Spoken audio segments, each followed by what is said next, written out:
Və bugün biz Rifət bəy ilə uğurlu gələcəyə doğru təlimimizi həyata keçirəcək. Belə olacaqsa ayda 500 manat qazanacaqsın. Ancaq ki, belə olanda sən həyata bilsən necə baxmalısan?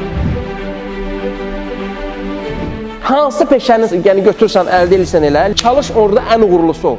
Onda inan ən bahalı maşın da səndə olacaq. Yəni pis peşə yoxdur.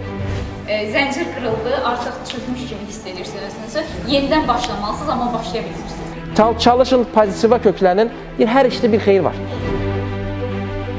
Mən özümə brend satıcı kimi baxırdım. Ayda 15-20 dənə 4400 manata satan aparatın səncə necə olacaq? Bugünə kimi kimlər mənlə bağlayır deyə alınmayacaq. Filan şey olacaq. İnan mənə ki, olan hamısının həyatına kömək elədim. Uğurlu gələcəyə doğru!